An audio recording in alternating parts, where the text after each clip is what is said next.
ndị be anyị ekene m unu daalụ. Taa bụ nwachibeka.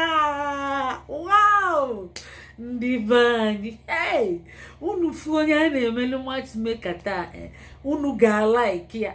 Nwa gbawa brain chai, nwata makata mma ijuo chukwu ma o melu pasha.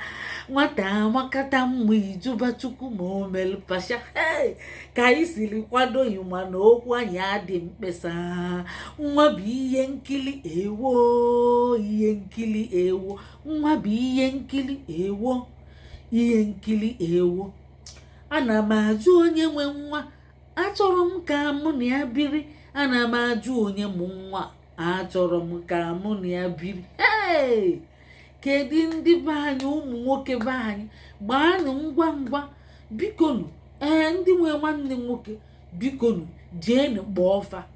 Nke taa bụ ọ bụ highest chai, ya bụ ife ya ị ga-aba. Kedu afịa? Ela, ọ bụ onye Imo steeti. Ọ dị afọ one? Ọ dị afọ 39, ya bụ 39. Chai, ya makwa ihe na-emezi. Ọ gụrụ akwụkwọ nke Ichekwe, ifu ụdị akwụkwọ ọgụ, graduate mara ụma. Unu mana a na-achọ graduate achọ. Ọ gụwa slate. Ụmụnne, jeeni gba ngwa ngwa nụọ nwanne anyị nwaanyị a. Unu agara regret pia.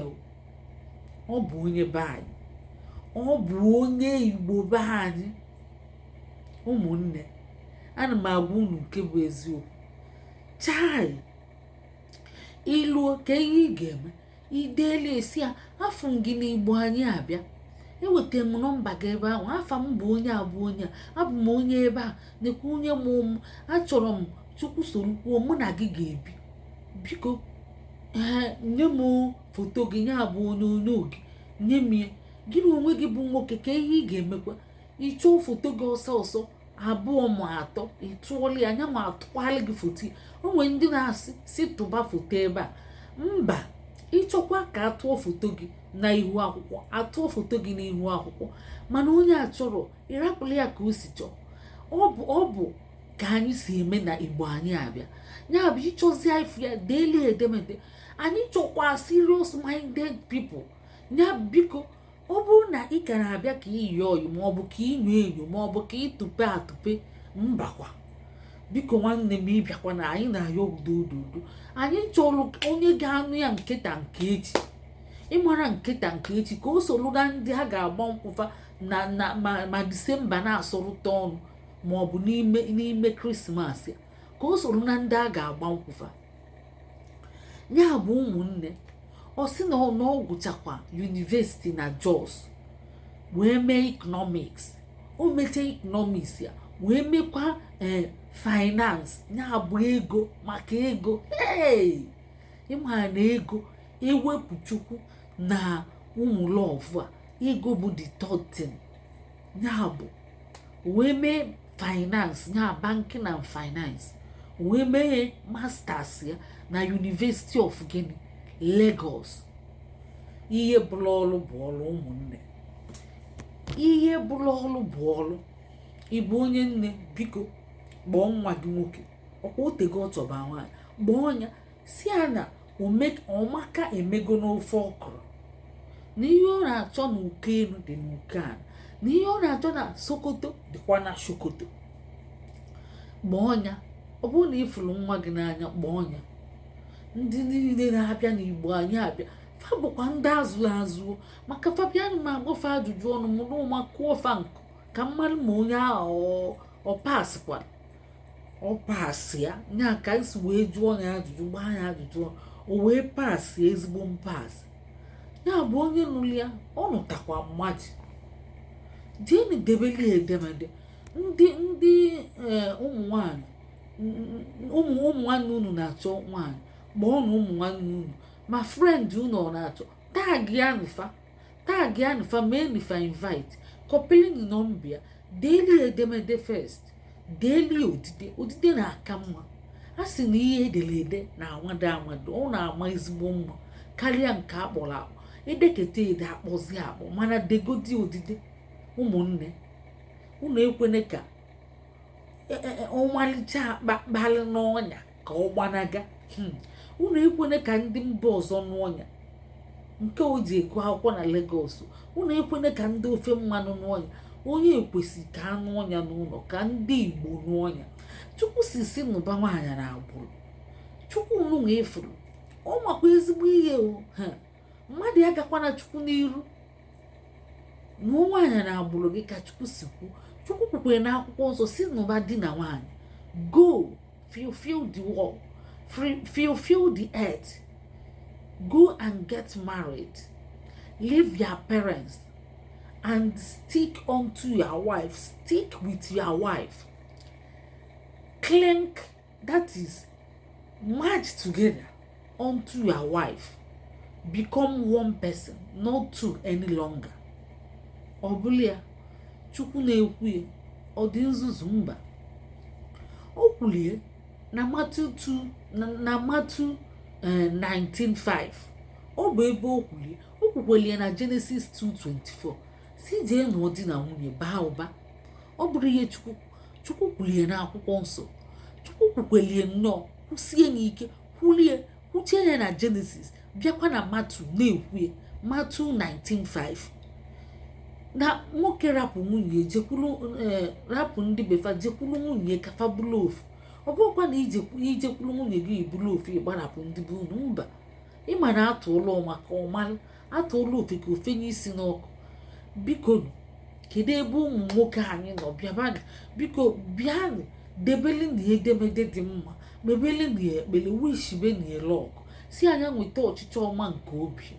Si a Chukwu chọọ ya mma, gbute ezigbote nwoke dị mma ya na ya ga-ebibi ke nka, nụkwa anyị bili n'udo na ọṅụ.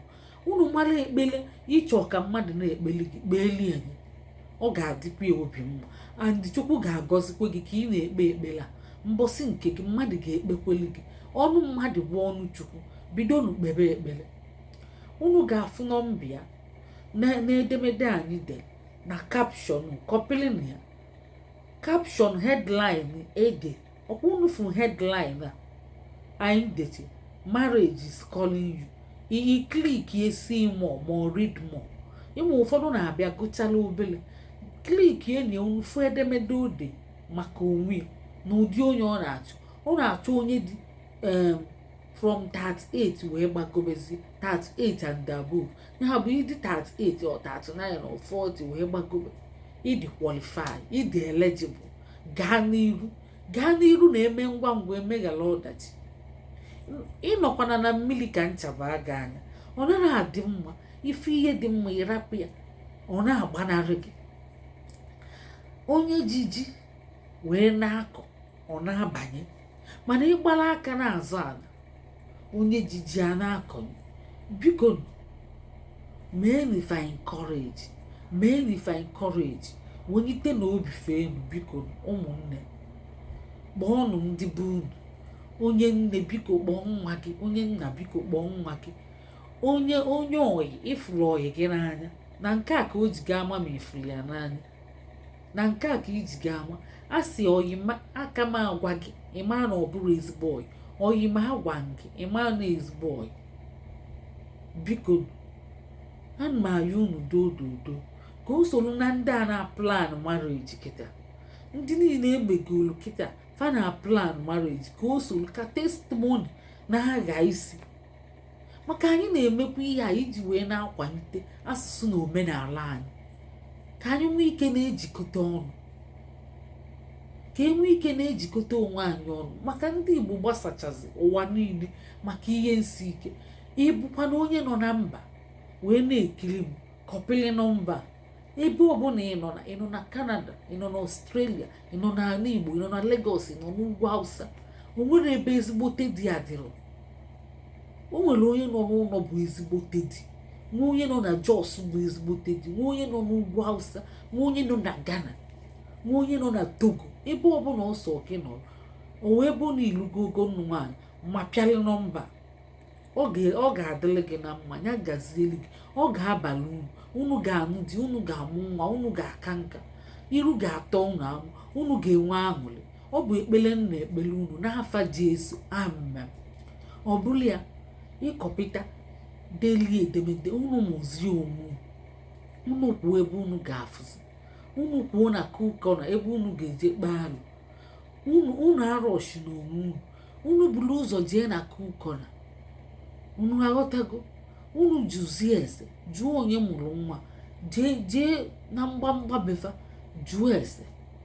Mụọ na onwe unu obere oge, ọnwa 5 ezugo, ọnwa na-abụ ezugo.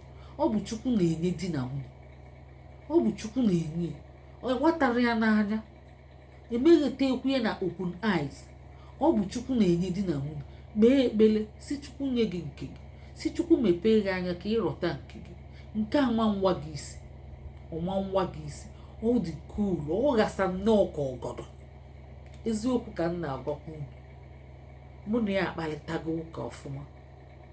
Ọ bụrụ ya ọlụ gị bụzikwa ije jụọ ese, jụọ na ese ọfụma. Unu nọrọ na kuko, unu na-akpakọrịta, ijekwana ghọgbu mmadụ, ijekwana egbu mmadụ oge. Jos kwuo eziokwu niile do gị n'ọrụ. Ọ bụrụ na enubugo nwaanyị isi na enubugo, ọ bụrụ na emubugo nwa isi na emubugo, ọ bụrụ na enubugo dị ikwu arụ na ịdị ikwu ihe ị na-eme, ibi na fake and pretense life. Ịchọ na onye ị ga-aghọgbu ọ yara adị mma, ịchọ na onye ị ga-egbu oge ọ yara adị mma, maka oge adị ọzọ. Anyị chọrọ ndị dị serious ka Fabia. Ọ bụ ndị dị serious ka anyị chọọ, ndị chọgị ịnụ nwaanyị nkịta nke eji. Ndị be anyị unu ejezina na ayọị. Onye chọọ nnụ nwaanyị ya bịaba ebe a, onye chọkwa nnụ di ya bịaba ebe a. Ụmụ nwoke debekwenụ ka a na-emekwelu unu, na-epostulu unu, debekwenụ edemede nke unu ka ụmụ nwaanyị na-achatịkwa unu. Ụmụ nwaanyị mee promotion fabra na-achọ, fadịrọ desperate, fa na-achọ ihe Chukwu kwuru n'akwụkwọ nsọ, fa bụrụ ajọ mmadụ, fa bụrụ ajọ nwa, fa abụọkwanụ ndị ọkụ elu, fa abụọkwanụ ndị akwụnakwụna. Ndị Igbo ha da-agba akwụna. Ịchọba ebe a na-agba akwụna, ọ bụ na Benin, ijebe ebe ahụ. Ọ bụ fa na-eme international league. Ndị Igbo na-akwanyere onwe fa ugwu, ụmụ nwaanyị Igbo na-akwanyere onwe fa ugwu. Ụmụ nwoke anyị unu apụkpọgo n'ije, unu anọzikwa n'ụlọ, anya unu luke n'ụlọ, anya unu luo unu. Ndị nọkwa na-anọ n'ala Igbo, unu na-etekwe ndị nọ unu nso, na-etekwe na ụmụ nwaanyị nọ unu nso. Unu a na-anụ ya ụmụnne? Anyị chọọ ka language anyị na-aga. Biko na unu na-asụkwa Igbo, unu na-asụrụ ụmụ unu Igbo, na-asụrụ nwunye unu Igbo, na-asụrụ di unu Igbo. Unu asụ n'oke sụpịlị sụpịlị. Unu fụzie onye abụrụ onye Igbo, unu sụbazie oyibo. Onye ọbụla n'ụdị Igbo unu ga-akaba arụ na-asụrụ onwe unu Igbo. Sụọrụ ụmụ unu, menteniela lineage anyị, menteniela mweji anyị. Maka ọ bụrụ na ụmụ na-asụrụ Igbo, ụmụ famansu, ọkwa ya bụ na unu ekpochapụ agbụrụ ha. Ọkwa ya ka m si ka m nwetelu unu. Biko echeta m ihe ụmụ onye deelu m edemede ka m melie nwa Chimeka n'izuụka gara aga. Nwaanyị echetezi m onye ahụ. Biko ọ bụrụ na ọ ga-eme ka mmalụ mee fọwọdụ kwalụ m meseji gị ahụ. Biko iwe n'iwe, biko fọwọdụ kwalụ m ya. Amaghazị m achọgo m eche ọnya, amaghazị m afịa, amaghazị m ihe nji sevu onye, mana akwakụbụ m imelie nwa Chimeka fonu m mee ofu ihe, ma amaghazị m ọtụtụ ihe fichapụ ya ka m ji biko ya deghelie enyi. O nwere nọmba anyị ji eme nwa Chimeka nke end na 506. Ọ bụrụ na ọnwa Chimeka ka ị chọọ, ị na-ede ihe na nke ọzọ end na 16. Ọ bụ maka ọrụ ya na njem na agụmakwụkwọ na mba ofesi. Ya bụ ụmụnne, deelu na ụmụ nwanne anyị edemede, meeni ka irute onye ọbụla ahụ. Na-aghọtago? Ndị chọrọ ọrụ anyị na-eme ya n'Igbo Class World. Anyị ga-etinye ọtụtụ ọrụ n'Igbo Class World, ọtụtụ njem n'Igbo Class World. Jee nsonye ebe ahụ. Ebe a bụ maka matchmaker n'Igbo anyị abịa. Ọ bụ matchmaker. Ndị na-esokwa anyị na YouTube, unu na-agbalutekwe na Facebook. Ọ bụkwa the same Igbo anyị abịa na Facebook, ofu afa ka anyị na-aza. Biko deelu na edemede, kpeelu na ekpele ọma. Chineke, ifukwana ụgbọwa brain nke a bụ afụcha afụdebe ka emesịa. Ndewo.